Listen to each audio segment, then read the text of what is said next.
পঞ্চগড়ের সীমান্তে বিএসএফের গুলিতে বাংলাদেশি এক যুবক নিহত হয়েছে। শুক্রবার ৬ ডিসেম্বর ভোররাত আনুমানিক ৫:৩০টার সময় মোমিনপাড়া এলাকার ঘাগড়া সীমান্তের ওপারে ১৫ গজ দূরে ভারতীয় সীমান্তের অভ্যন্তরে সিংপাড়া নামক স্থানে ৯৩ বিএসএফ ব্যাটালিয়ন এর চাণক্যা ক্যাম্প এলাকায় ঘটনাটি ঘটে। নিহতের নাম আনোয়ার হোসেন। সে পঞ্চগড় জেলার তেঁতুলিয়া উপজেলার আমজোয়ানি গ্রামের রফিক মিয়ার ছেলে। বিজিবি সূত্র নিশ্চিত করেছে, নিহত আনোয়ার হোসেন গরু চোরা কারবারির সাথে জড়িত ছিলেন।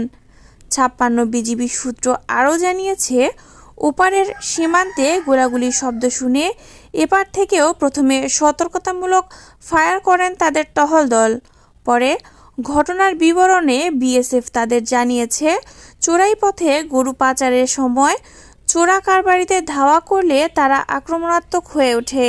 এ সময় চোরা কারবারিদের লক্ষ্য করে প্রথমে সাউন্ড গ্রেনেড ও পরে গুলি ছোড়ে বিএসএফ। এ সময় গুলিবিদ্ধ হয় আনোয়ার হোসেন।